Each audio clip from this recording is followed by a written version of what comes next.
Moikka Anna! No moi Anita! Meillä on täällä Länsi-Suomen maa- ja kotitalousnaisissa käynnistynyt nyt semmonen uusi Lännen kalaliiderin rahoittama hanke, niin sä oot sitä vähän enemmän tehnyt, niin kerrotko mulle, että mikä hanke tää oikein on? Joo, meillä alkoi tuossa elokuussa hanke nimeltä Pasuria pöytään. Joo. Ja sen olisi määrä jatkua sitten vielä elokuuhun 2026. Okei, no mitäs tässä hankkeessa sitten niinku tehdään? Onko tässä jotain työpaketteja, mitä ne sisältää, tai Joo. miten tää etenee tässä? Eli meillä on työpaketteja, mutta selvitetään pasurista, siitä kalasta, niin selvitetään sen elintarvikelaatu ja sitten vähän vielä kokeillaan sitä, järjestetään erilaisia työpajoja ja tehdään sitä tutuksi.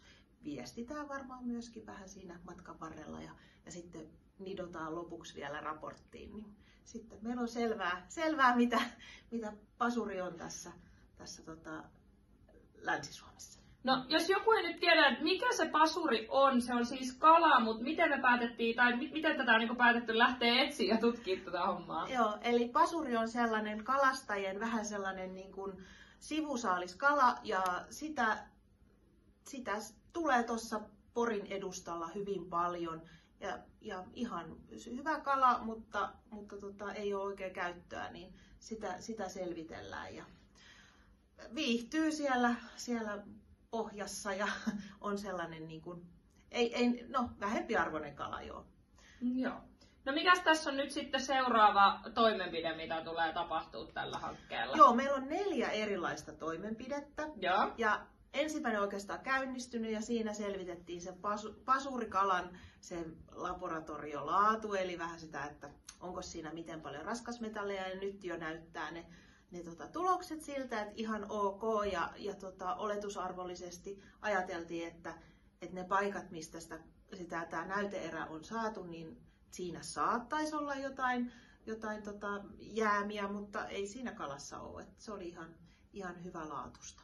Nyt sitten seuraavaksi me vähän selvitetään sitä tuotetta ja kokeillaan näitä reseptiikkaa. Sinäkin pääset mukaan ja sitten tehdään sitä tuotevalmistusta.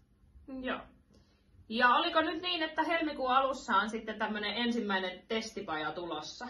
Joo, meillä on, menikö oikein jos sanon, että 5.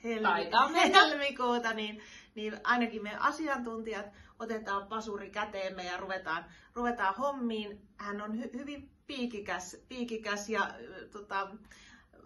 haasteellinen kala, niin meidän pitää vähän itsekin siihen totutella, että millainen se on. Ja sitten varmaan vähän maistellaan. Uskallatko? Uskallan, totta kai uskallan, kun sen on Labra jo todistanut, että sitä voi syödä. Kyllä, joo. Yes. Hei, mutta mistä saa tietoa meistä ja tästä hankkeesta? Niin, meillähän on siis tosiaan Instagramissa sellainen tili kuin Ruokaneuvolide, mistä varmaan kaikkein helpoiten tätä pasurihankkeen löytää. Joo. Ja sitten on joku muukin, ketä tietää tästä vähän. Joo, eli Mika Halttu kalaliideristä tietää, ja hänellä on myös tämä viestintäkanava, niin sieltä kautta. Ja tietenkin myös meidän Facebook-sivut. Kyllä. Niistä nyt ainakin. Ja meitä voi lähestyä sähköpostilla myöskin. Kyllä, juurikin. Hyvä.